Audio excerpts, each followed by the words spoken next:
ओम श्री बृहस्पति नमः। देवगुरु बृहस्पति को बुद्धि और शिक्षा का कारक माना जाता है। बृहस्पतिवार को बृहस्पति देवता की पूजा करने से धन, विद्या, मान सम्मान, प्रतिष्ठा और कई मनवांछित फल की प्राप्ति होती है। धार्मिक ग्रंथों के अनुसार गुरुवार को भगवान बृहस्पति की पूजा का विधान है। गुरुवार के दिन व्रत और कथा सुनने से घर परिवार में सुख समृद्धि बनी रहती है। चलिए सुनते हैं बृहस्पतिवार की संपूर्ण कथा और बृहस्पतिवार की आरती। प्राचीन काल की बात है। किसी राज्य में एक बड़ा प्रतापी और दानी राजा राज करता था। वह गुरुवार को व्रत रखकर दीन दुखियों की मदद करके पुण्य प्राप्त करता था, परंतु यह बात उसकी रानी को अच्छी नहीं लगती थी। वह ना तो व्रत करती थी और ना ही दान पुण्य में विश्वास रखती थी। इतना ही नहीं, वह राजा को भी ऐसा करने से मना करती थी। एक समय की बात है, राजा शिकार खेलने के लिए वन में गए। घर पर रानी और दासी थी। उसी समय गुरु बृहस्पति देव साधु का रूप धारण कर राजा के दरवाजे पर भिक्षा मांगने आए। तो रानी कहने लगी, हे साधु महाराज, मैं इस दान और पुण्य से तंग आ गई हूँ। आप कोई ऐसा उपाय बताएं जिससे कि सारा धन नष्ट हो जाए और मैं आराम से रह सकूं। इतना सुनकर बृहस्पति देव ने कहा, हे देवी, तुम बड़ी विचित्र हो। संतान और धन से कोई दुखी होता है? अगर अधिक धन है तो इसे शुभ कार्यों में लगाओ। कुंवारी कन्याओं का विवाह कराओ। विद्यालय और बाग बगीचों का निर्माण कराओ, जिससे तुम्हारे दोनों लोग सुधरेंगे। परंतु साधु की इन बातों से रानी को खुशी नहीं हुई। उसने कहा, मुझे ऐसे धन की आवश्यकता नहीं है जिसे मैं दान दूं और जिसे संभालने में मेरा सारा समय नष्ट हो जाए। तब साधु ने कहा, अगर तुम्हारी ऐसी इच्छा है तो मैं जैसा तुम्हें बताता हूँ तुम वैसा ही करना। गुरुवार के दिन तुम घर को गोबर से लीपना, अपने बालों को पीली मिट्टी से धोना, राजा से हजामत बनाने को कहना, भोजन में मांस मदिरा का प्रयोग करना, कपड़े धोबी के यहाँ धुलने देना। इस प्रकार 7 बृहस्पतिवार करने से तुम्हारा समस्त धन नष्ट हो जाएगा। इतना कहकर साधु के रूप में बृहस्पति देव अंतर्ध्यान हो गए। साधु की कही बातों को पूरा करते हुए रानी को केवल 3 बृहस्पतिवार बीते थे कि उनकी समस्त धन संपत्ति नष्ट हो गई। भोजन के लिए राजा का परिवार तरसने लगा। तब एक दिन राजा ने रानी से बोला कि हे रानी, तुम यहीं रहो, मैं दूसरे देश को जाता हूँ, क्योंकि यहाँ पर मुझे सभी लोग जानते हैं, इसलिए मैं कोई छोटा कार्य नहीं कर सकता। ऐसा कहकर राजा दूसरे देश चला गया। वहाँ वह जंगल में लकड़ी काटकर लाता और शहर में बेचता। इस तरह वह अपना जीवन व्यतीत करने लगा। इधर राजा के प्रदेश जाते ही रानी और दासी दुखी रहने लगी। एक बार जब रानी और दासी को 7 दिन तक बिना भोजन के रहना पड़ा, तो रानी ने अपनी दासी से कहा, हे दासी, पास के नगर में मेरी बहन रहती है, वह बड़ी धनवान है। तू उसके पास जा और कुछ ले आ, ताकि थोड़ी बहुत गुजर बसर हो जाए। दासी रानी की बहन के पास गई। उस दिन गुरुवार था और रानी की बहन उस समय बृहस्पतिवार व्रत की कथा सुन रही थी। दासी ने रानी की बहन को अपनी रानी का संदेश दिया, लेकिन रानी की बड़ी बहन ने कोई उत्तर नहीं दिया। जब दासी को रानी की बहन से कोई उत्तर नहीं मिला तो वह बहुत दुखी हुई और उसे क्रोध भी आया। दासी ने रानी को सारी बात बता दी। ये सुनकर रानी ने अपने भाग्य को कोसा। उधर रानी की बहन ने सोचा कि मेरी बहन की दासी आई थी, परंतु मैं उसे नहीं बोली, इससे वह बहुत दुखी हुई होगी। कथा सुनकर और पूजा समाप्त करके वह अपनी बहन के घर आई और कहने लगी, हे बहन, मैं बृहस्पतिवार का व्रत कर रही थी। तुम्हारी दासी मेरे घर आई थी, परंतु जब तक कथा होती है तब तक ना तो उठते हैं और ना ही बोलते हैं, इसलिए मैं नहीं बोली। बताओ दासी क्यों आई थी? रानी बोली, बहन तुमसे क्या छुपाऊं, हमारे घर में खाने तक को अनाज नहीं है। ऐसा कहते कहते रानी की आंखें भर आई। उसने अपनी दासी समेत पिछले 7 दिनों से भूखे रहने की पूरी बात अपनी बहन को बता दी। देखो बहन, भगवान बृहस्पति देव सबकी मनोकामना पूर्ण करते हैं। देखो शायद तुम्हारे घर में भी अनाज रखा हो। पहले तो रानी को विश्वास नहीं हुआ, पर बहन के आग्रह करने पर उसने दासी को अंदर भेजा तो उसे सचमुच अनाज से भरा एक घड़ा मिल गया। यह देखकर दासी को बड़ी हैरानी हुई। दासी रानी से कहने लगी कि हे रानी, जब हमको भोजन नहीं मिलता तो हम व्रत ही तो करते हैं, इसलिए क्यों ना इनसे व्रत और कथा की विधि पूछ ली जाए ताकि हम भी व्रत कर सकें। तब रानी ने अपनी बहन से बृहस्पतिवार व्रत के बारे में पूछा। उसकी बहन ने बताया, बृहस्पतिवार के व्रत में चने की दाल और मुनक्का केले की जड़ में अर्पित करें तथा दीपक जलाएं, व्रत कथा सुने और पीला भोजन ही करें। इससे बृहस्पति देव और भगवान विष्णु प्रसन्न होते हैं। व्रत और पूजा की विधि बताकर रानी की बहन अपने घर लौट आई। 7 दिन के बाद जब गुरुवार आया तो रानी और दासी ने व्रत रखा। वह गुड़साल में जाकर चना और गुड़ लेकर आई। फिर उसने केले की जड़ तथा भगवान विष्णु की पूजा की। अब पीले भोजन की चिंता को लेकर दोनों बहुत दुखी हुई। उन्होंने व्रत रखा था, इसलिए बृहस्पति देव उनसे प्रसन्न थे। वह एक साधारण व्यक्ति का रूप धारण कर 2 थालों में पीला भोजन दासी को दे गए। भोजन पाकर दासी प्रसन्न हुई और फिर रानी के साथ मिलकर भोजन ग्रहण किया। उसके बाद वह सभी गुरुवार के व्रत और पूजा करने लगी। बृहस्पति देव की कृपा से उनके पास फिर से धन संपत्ति आ गई, परंतु रानी फिर से पहले की तरह आलस्य करने लगी। तब दासी बोली, देखो रानी, तुम पहले भी इसी प्रकार आलस्य करती थी। तुम्हें धन रखने में कष्ट होता था, इस कारण सभी धन नष्ट हो गया, और अब जब देव बृहस्पति की कृपा से धन मिला है तो तुम फिर से आलस करने लगी हो। रानी को समझाते हुए दासी कहती है कि बड़ी मुसीबतों के बाद हमने ये धन पाया है, इसलिए हमें दान पुण्य करना चाहिए और धन को शुभ कार्यों में खर्च करना चाहिए। इससे तुम्हारे कुल का यश बढ़ेगा, स्वर्ग की प्राप्ति होगी, पितृ प्रसन्न होंगे। दासी की बात मानकर रानी अपना धन शुभ कार्यों में खर्च करने लगी, जिससे पूरे नगर में उसका यश फैलने लगा। बृहस्पतिवार व्रत कथा के बाद श्रद्धा के साथ आरती की जानी चाहिए। इसके बाद प्रसाद बांटकर उसे ग्रहण करना चाहिए। एक दिन राजा दुखी होकर जंगल में पेड़ के नीचे आसन जमाकर बैठ गया। वह अपनी दशा को याद करके व्याकुल होने लगा। बृहस्पतिवार का दिन था। एकाएक उसने देखा कि निर्जन वन में एक साधु प्रकट हुए। वह साधु वेश में स्वयं बृहस्पति देवता थे। लक्कड़हारे के सामने आकर बोले, हे लक्कड़हारे, इस सुनसान जंगल में तू चिंता मगन क्यों बैठा है? लक्कड़हारे ने दोनों हाथ जोड़कर प्रणाम किया और उत्तर दिया, महात्मा जी, आप सब कुछ जानते हैं, मैं क्या कहूँ। यह कहकर रोने लगा और साधु को अपनी आत्मकथा सुनाई। महात्मा जी ने कहा, तुम्हारी स्त्री ने बृहस्पतिवार के दिन बृहस्पति भगवान का निरादर किया है, जिसके कारण रुष्ट होकर उन्होंने तुम्हारी यह दशा कर दी। अब तुम चिंता को दूर करके मेरे कहने पर चलो तो तुम्हारे सब कष्ट दूर हो जाएंगे और भगवान पहले से भी अधिक संपत्ति देंगे।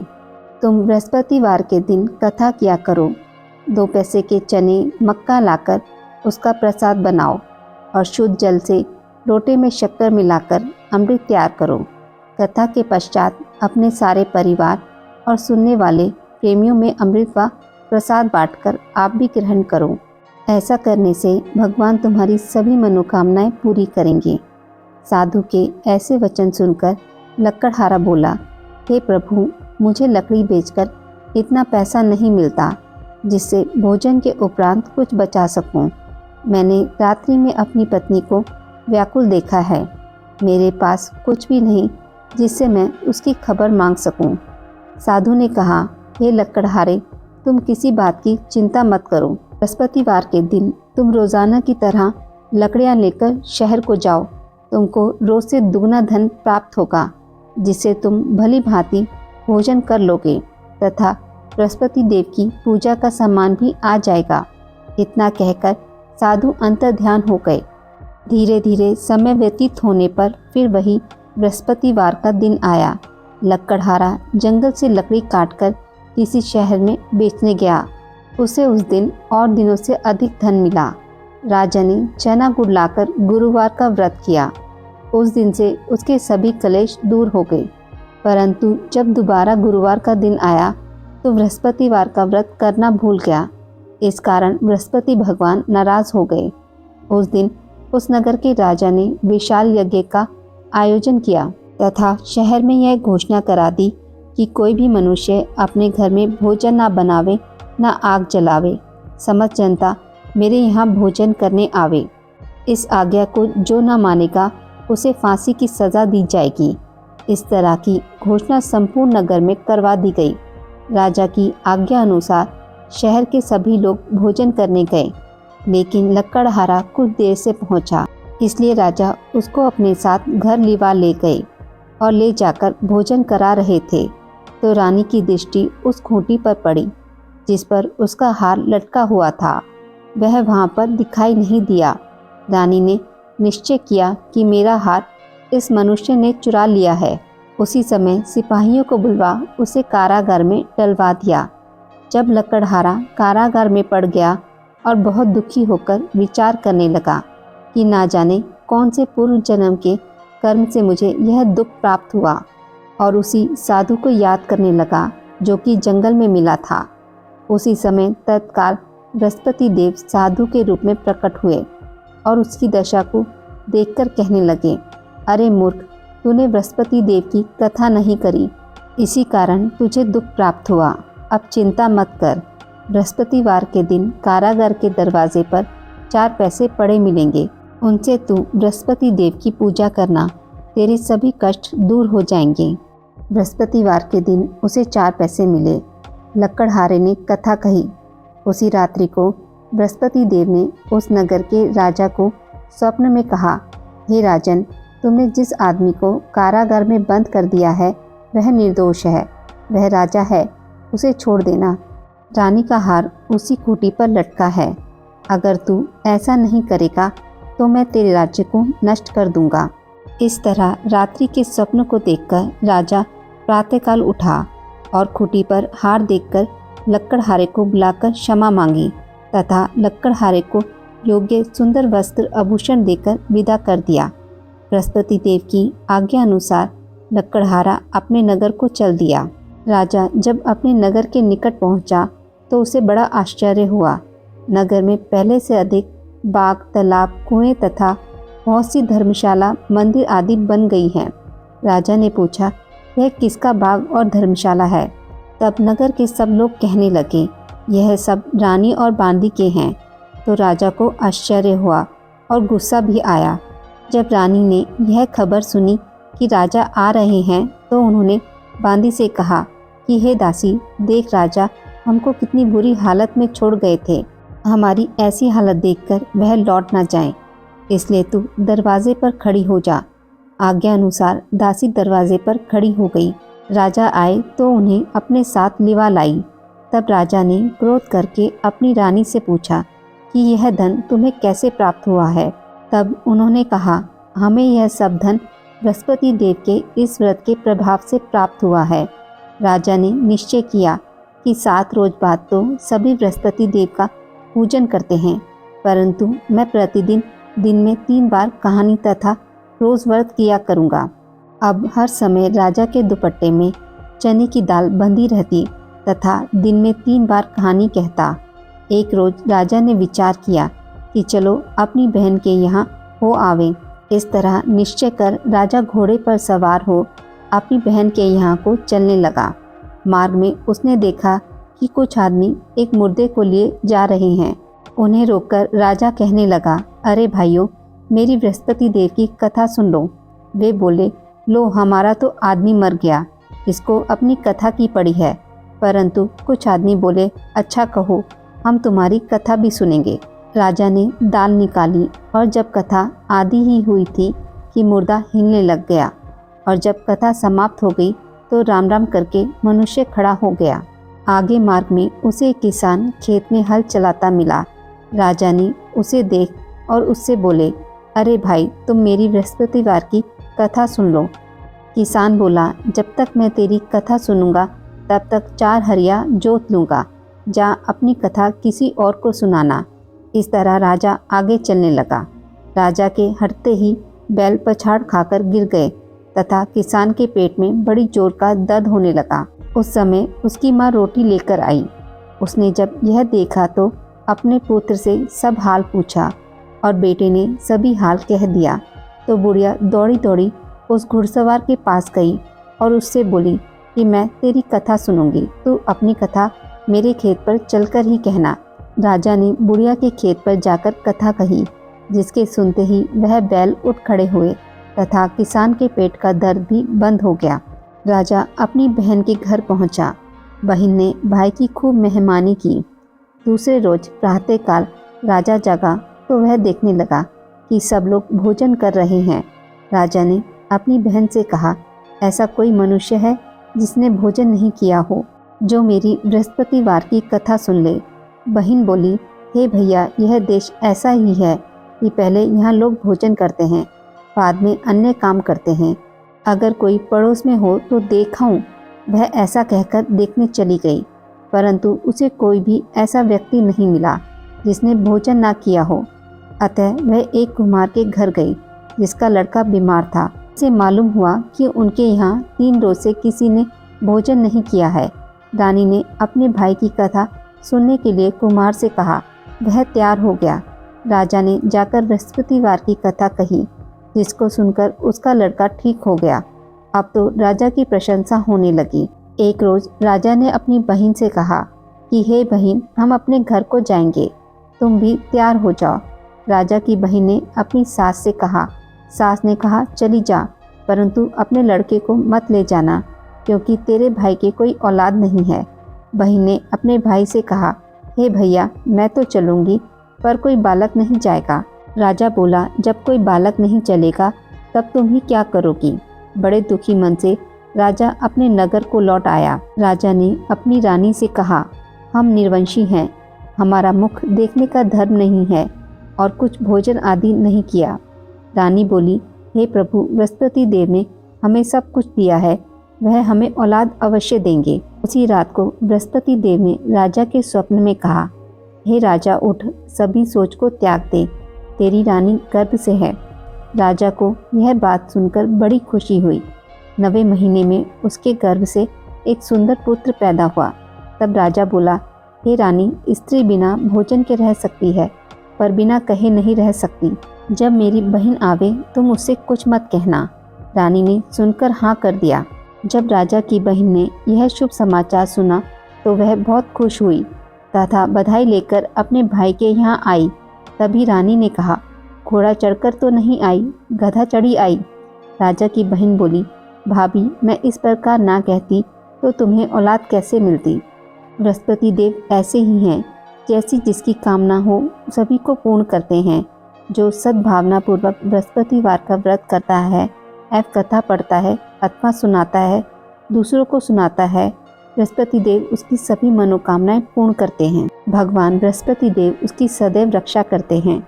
संसार में जो मनुष्य सद्भावना से भगवान जी का पूजन व्रत सच्चे हृदय से करते हैं तो उनकी सभी मनोकामनाएं पूर्ण करते हैं। जैसी सच्ची भावना से रानी और राजा ने उनकी कथा का गुणगान किया तो उनकी सभी इच्छाएं बृहस्पति देव जी ने पूर्ण की थी। इसलिए पूर्ण कथा सुनने के बाद प्रसाद लेकर जाना चाहिए। हृदय से उनका मनन करते हुए जयकारा बोलना चाहिए। बोलो बृहस्पति देव की जय, भगवान विष्णु की जय। बृहस्पति देव की कथा। प्राचीन काल में एक ब्राह्मण रहता था। वह बहुत ही निर्धन था। उसकी कोई संतान नहीं थी। उसकी स्त्री बहुत मलिनता के साथ रहती थी। वह स्नान न करती, किसी देवता का पूजन न करती। इससे ब्राह्मण देवता बड़े दुखी थे। बेचारे बहुत कुछ कहते थे, किंतु उसका कुछ परिणाम न निकला। भगवान की कृपा से ब्राह्मण की स्त्री के कन्या रूपी रत्न पैदा हुआ। कन्या बड़ी होने पर प्रातः स्नान करके विष्णु भगवान का जाप व बृहस्पतिवार का व्रत करने लगी। अपने पूजन पाठ को समाप्त करके विद्यालय जाती तो अपनी मुट्ठी में जौ भरकर ले जाती और पाठशाला के मार्ग में डालती जाती। तब ये जौ स्वर्ण के हो जाते। लौटते समय उनको बीनकर घर ले आती थी। एक दिन वह बालिका सूप में उस सोने के जौ को फटकार कर साफ कर रही थी कि उसके पिता ने देख लिया और कहा, हे बेटी, सोने के जौ के लिए सोने का सूप होना चाहिए। दूसरे दिन बृहस्पतिवार था। इस कन्या ने व्रत रखा और बृहस्पति देव से प्रार्थना करके कहा, मैंने आपकी पूजा सच्चे मन से की हो तो मेरे लिए सोने का सूप दे दो। बृहस्पति देव ने उसकी प्रार्थना स्वीकार कर ली। रोजाना की तरह वह कन्या जौ फैलाती हुई जाने लगी। जब लौटकर जौ बीन रही थी तो बृहस्पति देव की कृपा से सोने का सूप मिला। उसे वह घर ले आई और उसमें जौ साफ करने लगी, परंतु उसकी माँ का वही ढंग रहा। एक दिन की बात है कि वह कन्या सोने के सूप में जौ साफ कर रही थी। उस समय उस शहर के राजा का पुत्र वहाँ से होकर निकला। इस कन्या के रूप को, कार्य को देखकर मोहित हो गया तथा अपने घर आकर भोजन तथा जल त्याग कर उदास होकर लेट गया। राजा को जब इस बात का पता लगा तो अपने प्रधानमंत्री के साथ उसके पास गए और बोले, हे बेटा, तुम्हें किस बात का कष्ट है? किसी ने अपमान किया है अथवा कोई और कारण है? सो कहो, मैं वही कार्य करूँगा जिससे तुम्हें प्रसन्नता हो। अपने पिता की राजकुमार ने बातें सुनी तो वह बोला, मुझे आपकी कृपा से किसी बात का दुख नहीं है। किसी ने मेरा अपमान भी नहीं किया, परंतु मैं उस लड़की से विवाह करना चाहता हूँ जो सोने के सूप में जौ साफ कर रही थी। यह सुनकर राजा आश्चर्य में पड़ गया और बोला, हे बेटा, इस तरह की कन्या का पता तुम ही लगाओ, मैं उसके साथ तेरा विवाह अवश्य ही करवा दूंगा। राजकुमार ने उस लड़की के घर का पता बतलाया। तब मंत्री उस लड़की के घर गए और ब्राह्मण देवता को सभी हाल बतलाया। ब्राह्मण देवता राजकुमार के साथ अपनी कन्या का विवाह करने के लिए तैयार हो गए तथा विधि विधान के अनुसार ब्राह्मण की कन्या का विवाह राजकुमार के साथ हो गया। कन्या के घर से जाते ही पहले की भांति उस ब्राह्मण देवता के घर में गरीबी का निवास हो गया। अब भोजन के लिए भी अन्न बड़ी मुश्किल से मिलता था। एक दिन दुखी होकर ब्राह्मण देवता अपनी पुत्री के पास गए। बेटी ने पिता की दुखी अवस्था को देखा और अपनी माँ का हाल पूछा। तब ब्राह्मण ने सभी हाल कहा। कन्या ने बहुत सा धन देकर अपने पिता को विदा कर दिया। इस तरह ब्राह्मण का कुछ समय सुखपूर्वक व्यतीत हुआ। कुछ दिन बाद फिर वही हाल हो गया। ब्राह्मण फिर अपनी कन्या के यहाँ गया और सारा हाल कहा तो लड़की बोली, हे पिताजी, आप माताजी को यहाँ रिवा लाओ, मैं उन्हें विधि बता दूंगी जिससे गरीबी दूर हो जाए। वह ब्राह्मण देवता अपनी स्त्री को साथ लेकर पहुँचे तो अपनी माँ को समझाने लगी, हे माँ, तुम प्रातःकाल प्रथम स्नान आदि करके विष्णु भगवान का पूजन करो तो सब दरिद्रता दूर हो जाएगी। परंतु उसकी माँ ने एक भी बात नहीं मानी और प्रातःकाल उठकर अपनी पुत्री के बच्चों की झूठन को खा लिया। उससे उसकी पुत्री को भी बहुत गुस्सा आया और एक रात को कोठरी से सभी सामान निकाल दिया और अपनी माँ को उसमें बंद कर दिया। प्रातःकाल उसे निकाला तथा स्नान आदि करा के पाठ करवाया तो उसकी माँ की बुद्धि ठीक हो गई और फिर प्रत्येक बृहस्पतिवार को व्रत रखने लगी। इस व्रत के प्रभाव से उसके माँ बाप बहुत ही धनवान और पुत्रवान हो गए और बृहस्पति जी के प्रभाव से इस लोक में सुख भोग कर स्वर्ग को प्राप्त हुए। सब लोग विष्णु भगवान की जय बोलो। बृहस्पति देव की जय।